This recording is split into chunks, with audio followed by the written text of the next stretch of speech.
Hi there, my name is Lindy Nash, and we are coming to you live from Chisholm, and Kilpatrick here in Providence, Rhode Island. And today I'm joined by my colleagues, Elise Goloski and Nick Briggs.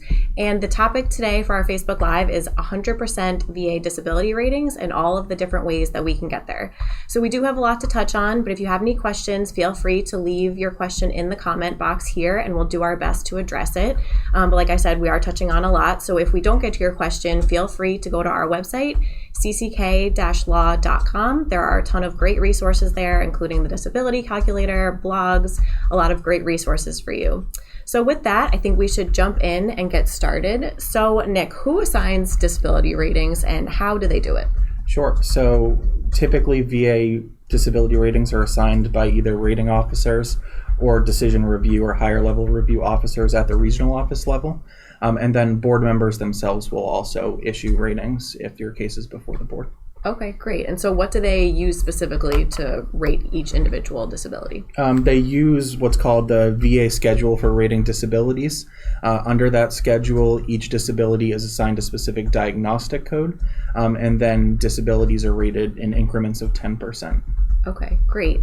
And what about if the off chance that your disability doesn't have a specific diagnostic code? What happens then? Sure. So there's obviously a countless number of different disabilities Right. that a veteran might suffer from, and not all of them are contemplated by the rating schedule, considering how infrequently it's updated.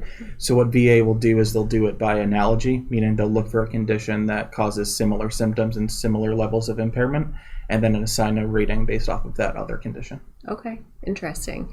And then one more question to go off of that. What about if you have symptoms that aren't necessarily contemplated by the rating schedule? What does that mean? It means that the condition is obviously causing problems that VA doesn't necessarily recognize as being a part of the condition in a normal case, but that doesn't necessarily mean that you're not entitled to a separate rating for those disabilities. So in that case, you might look for an extraschedular rating, which we'll talk a bit about later, or just a separate rating under a different diagnostic code. Okay, great. And Elise, why don't you talk to us about 100% ratings scheduler and what that really means? Sure. So there's a couple of ways that you can get a Schedular 100% rating. Either you can have a 100% rating based on one disability alone, so that single disability completely disables you and affords you a 100% rating. Or you can receive a combined rating of 100%, which means that the combination of all of your ratings from each individual service-connected disability adds up to 100%. Okay. And without getting too into the weeds, can you talk a little bit about VA math? And I know it's not your typical math, so can you explain how you would get to an 100, or just generally speaking, VA math, how it works? Yeah, so VA math is not typical math. If you have, for example, two 10% ratings, that does not mean that you're necessarily entitled to a 20% rating. We do have a VA math calculator on our website, which you can find by going on our website and searching calculator. That will probably be a very helpful tool for you because frankly the actual calculation, the formula that they use is very complicated. But some things to know is that they do round up. So if the VA math calculator brings you out to a 75, for example, that means you're entitled to an 80%. But if you're at a 73, you're entitled to a 70% combined rating. Essentially, you're adding all of the ratings that you have into that calculator and seeing what combined rating you come out with. Okay, great. And again, the website is cck-law.com, and we have a great search function right at the top, and you can type in calculator and it'll pop up for you. You can also go to the regulation. There's a combined table there. It's a little less straightforward, but that's another way that you can figure out your combined rating. Okay, so Nick, what if you have additional ratings to go beyond 100%? Sure. So under the traditional scheme for compensation, the rating caps out at a 100% rating. Okay. So that's the most that you'll get for either individual disabilities or ones that combine to 100. Mm-hmm. But there is something called special monthly compensation, which we'll talk a bit about at the end, where you can receive additional forms of compensation based off of particularly severe conditions. Okay. And just because you have a 100% rating, does that mean it's permanent? So if a 100% rating is in place for 20 years or more, they're not going to reduce that rating unless there's evidence of fraud in the initial rating being assigned. Okay. If it's less than 20 years, then if VA receives an examination showing material improvement in the condition, under the ordinary conditions of life, they can pursue a reduction, but again, it really needs to be both material improvement and improvement under ordinary conditions, not just a simple examination showing improvement. Okay, great. And then one last question for Schedular 100% ratings. If you have several disabilities and they all add up to 100%, that is great news. However, does that mean you can keep working, or what does that entail? Yeah, absolutely. At the end of the day, if a veteran does have a Schedular 100%, either for one condition or other conditions, they are fully entitled to continue working. But one thing to keep in mind is that the rating schedule is based off of impairment to earning capacity. So work is going to be one of the things that VA considers when they're trying to figure out whether there has been actual material improvement. Great. Okay, so that is a awesome roundup of Schedular 100%. And again, you can have one disability rated at 100%. You can have several that all add up to 100%, but that is what is known as Schedular 100. It is currently around $3,000 a month, if I'm not mistaken. So that's just one way of getting that 100% rating. However, there's also another way known as TDIU, or individual unemployability. And you can get to that in several other ways. So let's talk about TDIU. So Elise, what exactly is TDIU? Sure. So TDIU is what you get when you are determined to be unable to work. So unlike Schedular, it is when you are no longer unable to perform what's called substantially gainful employment. It can be any condition that can contribute to this, both physical and mental, and it is actually a combination of all of your conditions. So you don't have to show that your PTSD alone, for example, prevents you from working. If your PTSD combined with your knee condition, combined with your back condition, all make it so that you can't quite work, then you're entitled to TDIU. It is also a 100% rating. You don't need to have a Schedular 100% rating for TDIU. In theory, you could have only a 10% rating and still be entitled to TDIU if that 10% condition prevents you from being able to perform substantially gainful employment. Is that likely? No. But in theory, that's a way that if your Schedular rating is less than 100%, you could get the equivalent of a 100% through TDIU. Okay, great. And so how does one apply for TDIU, or can you even apply for TDIU? Yes, you can, and you should. Sometimes your record might raise the issue of TDIU, but it's always best in any situation, if you feel that you're entitled to a specific benefit, to outright apply for it. You can speak with your representative if you're unsure about that, but with TDIU, what we usually see is someone fills out what's called an 8940 form, and they file that. That form asks you questions like, when was the last time you worked, what conditions prevent you from working, how much did you make when you worked, and other questions like that. That's typically what we'll see, and then the VA will consider whether you are entitled to TDIU. Something that would be an example of the record raising the issue might be that if you made a lay statement that says, I can't work because my PTSD prevents me from getting along with other people.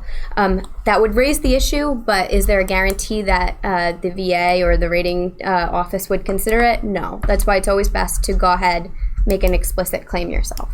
Okay, great. So it can be reasonably raised. However, like you said, VA doesn't always pick up on that. And so it's best to be really clear, file the VA 218940 just to be explicit about it. But VA is in theory supposed to pick up on TDIU when it's reasonably raised. Okay, great.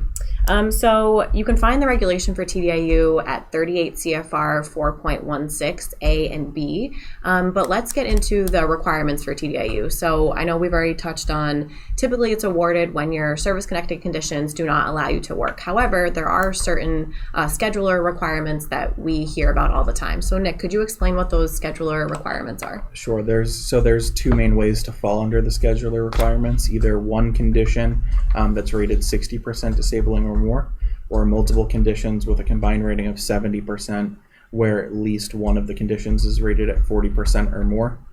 There are some additional special rules that go into this, like multiple lower extremity or upper extremity conditions being considered a single disability. And those are rules that you should pay attention to, because there might be creative ways to get yourself under 4.16A for schedular consideration of TDIU. But otherwise, as long as you hit those either 60 or 40 and 70 marks, you're in a good place, and VA will consider it in the first instance usually. Okay, great. And so, but as Elise kind of touched on before, you don't have to hit those scheduler requirements to be entitled to TDIU. Is that right? Exactly. So there's something called extraschedular consideration, or even if you don't meet the rating requirements for TDIU, if you're ultimately still unable to work due to your service-connected disabilities, and there's evidence to prove that in the record, then you can be granted TDIU anyway. Okay, great. And that is 4.16b in the regulation if you'd like to look at that. Okay, and so following up on, I know previously we were talking about Schedular 100% and how if you have that, you can work and it's fine. However, if you have TDIU, are you working or should you be working? So there are certain situations where VA can still consider and grant TDIU when a veteran is working. Again, the regulation requires that you be unable to secure and follow substantially gainful employment. VA considers marginal employment, meaning lower than the poverty thresholds, to be marginal employment. So even if you're only making $10,000 a year, if you're limited to such little earnings due to your conditions, you still might be eligible for TDIU. And then there's additional circumstances where even if you were to make more than the poverty threshold, if you're provided extensive and unreasonable accommodations by your employer, you might be in what's considered a protected work environment. And that's another situation where you might still be entitled to TDIU if the accommodations are provided based off of your service-connected conditions. Okay, great. So typically, if you're awarded TDIU, it means that you're unable to work and that you're not working due to your service-connected conditions. Although, as Nick just described, you can be in a protected work environment and still be working. However, you're really limited and you have unreasonable accommodations in that job. Or you can be making marginal employment, which is based on the poverty threshold per year. I think right now it's about $12,000 a year, give or take. But yeah, so those are the two different ways where you can continue to work and receive TDIU, but typically your service-connected conditions would be so severe that you're unable to keep employment. All right, so we have a question from Nate.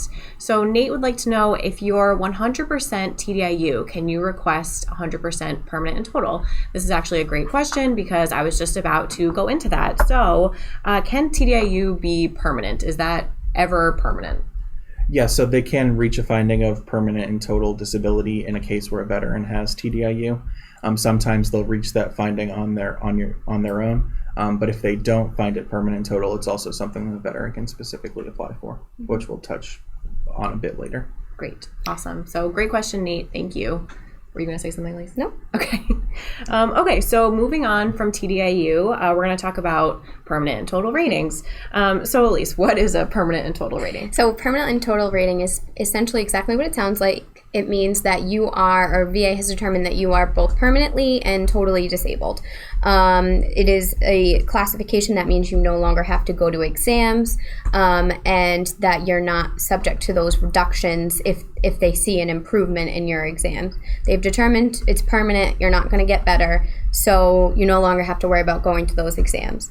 As Nick was saying, you should feel that if you feel like you're entitled to that benefit, you should feel like you can go ahead and apply for it. Don't expect VA to grant it and to, identify the problem on their own. Great. And how do you know, or how would a veteran know if they are rated permanent and total? What would kind of be the signal there? Usually it's that you have what's called DEA benefits, which is dependent educational and assistant benefits. So what that is that's really a dependence benefit. It helps dependents get educational benefits and such. You would see that right on like the rating decisions. It's called DEA. Yep, definitely. We see that frequently in our rating decisions that we get for our clients. If the veteran is rated permanent and total, usually it's written there pretty, expressly. But if you do have questions, you can always reach out to the VA and ask. And again, always apply for permanent and total rating if you believe that it is deserved. Okay, so I think we touched on everything there. What about temp total rating? So Nick, what's a temporary and total rating? Sure. So it's a situation where the disability that's being granted at 100% isn't considered to be permanent or stabilized at 100%. It often happens in situations where veterans, say, might break their ankle and they undergo recuperation following a surgery on that ankle. These are conditions that necessarily are going to be subjected to some kind of improvement. So VA will assign temporary 100% ratings for certain lengths of time depending on the reason for the temporary total rating. Okay, great. And would you mind speaking to the different types of temporary total ratings? I believe there's 3. Sure. So the first main one is Prestabilization ratings. Okay. These are for severe disabling conditions that are incurred in service, and they lead to a veteran's discharge via medical board evaluations. Okay. So VA will assign the initial total rating in service and then schedule a review examination within a year of discharge to determine what the current and ongoing severity of the condition is. The next one is based off of a period of hospitalization. So if a veteran is hospitalized for a period of 21 days or more due to their service-connected disabilities, they'll be assigned a 100% rating throughout the period of hospitalization through to the date of discharge. There is one special case where if a veteran's hospitalized for 6 months or more due to a psychological disability, they'll continue the total rating indefinitely following the period of hospitalization until they schedule a review exam at 6 months. And then they'll determine what the proper rating for the condition will be from there. And then the last one are convalescence ratings, and these are the ones that I kind of referenced a bit earlier, where a veteran undergoes either a surgery or suffers an injury that requires the use of a cast, and those are considered to be totally disabling. And the 100% rating will similarly be assigned for at least the period that the veteran's hospitalized for the condition, but certain things have additional periods of convalescence built into the rating schedule. One common example is a knee replacement, where a veteran will undergo a knee replacement and they'll be assigned a 100% rating for a year following the surgery. And if severe residuals continue, that can be extended if you request it. Sure. Okay, great. So, and I know we touched on this a little bit, but I would always suggest if you think that you're entitled to one of these temporary total ratings, or maybe you just had surgery, you just got out of the hospital, don't rely on the VA to find it on their own. They're busy people. They have a lot going on. So I would suggest applying for it yourself, asking for it yourself. Don't hide the ball. Let them know that you were just in surgery, you've been in the hospital, submit any treatment records you have, proving that you have been in the hospital, and really kind of do the work for them, only because it'll help you in the long run and will get you the benefit quicker. Would you guys agree? Absolutely. Okay, great. Yeah. All right. So, Elise, would you mind touching on, I think, Nick talked about this a little bit, but what about cancer? So there's residuals from cancer and any temp total ratings that come from that. Yes, so the rating schedule does actually equate for when you do have cancer, and it does depend on what specific type of cancer that you have.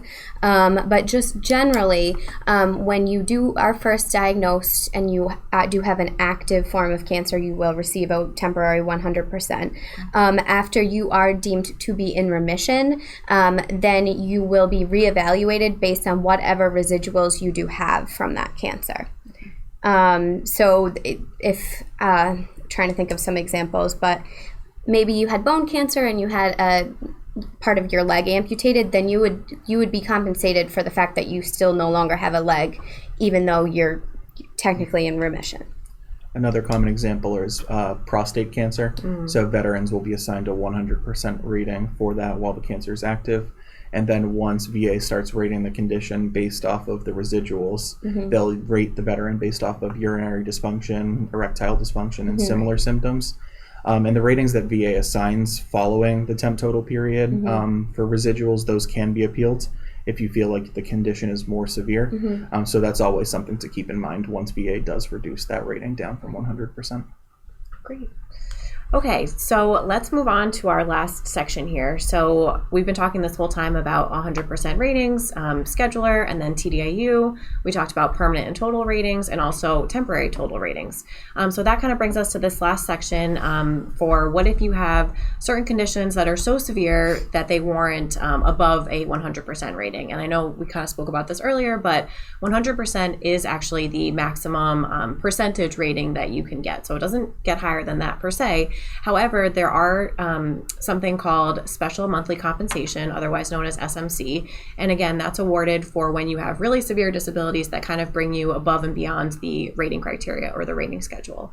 So let's talk about SMC. So Nick, what is, I just kind of explained it, but what is SMC? Sure. So like you mentioned, it's for situations where a veteran oftentimes might already be at a 100% based off of their severe conditions. But there are certain aspects that the 100% rating doesn't necessarily cover.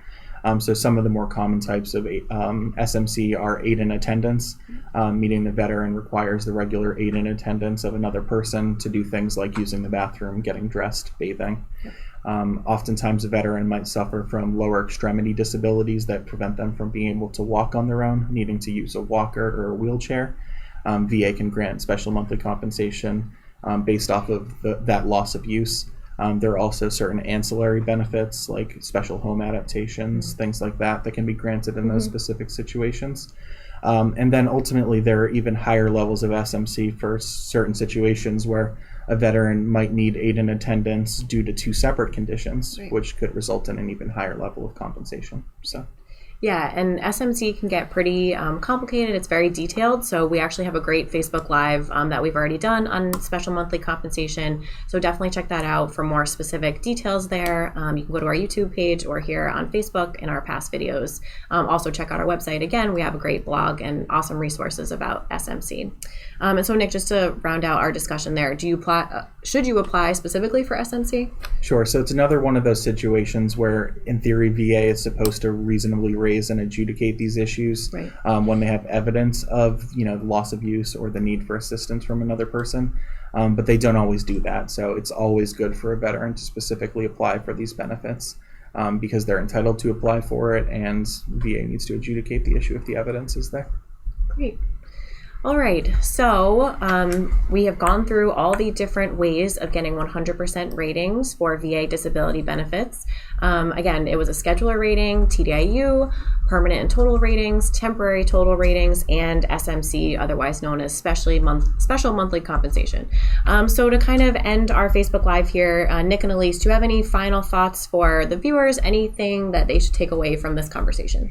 Yeah, so with these types of ratings, especially with TDIU and some of the types of SMC where you're talking about aid in attendance and situations like that, it is very important that you do submit lay evidence as well as from yourself and anybody who's observed your conditions, because a lot of times the VA exams that they give you don't really get the full picture of how disabling your conditions are, especially when it comes to TDIU, the fact that you can't work.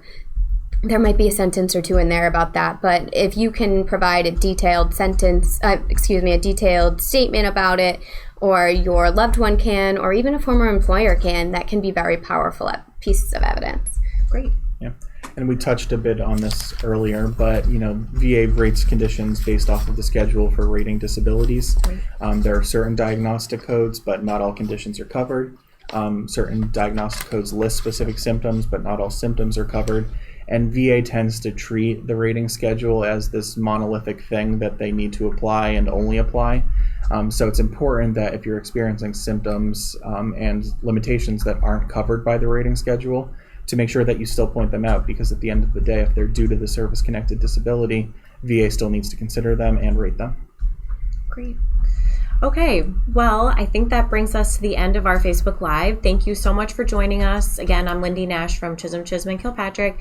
If you have any questions, don't hesitate to reach out to us or your representative or our colleagues at the DAV. Anyone can help you with this. It is complicated, it is detailed, and can often be confusing. So definitely ask questions, check out our website, and we will see you next time. Thanks.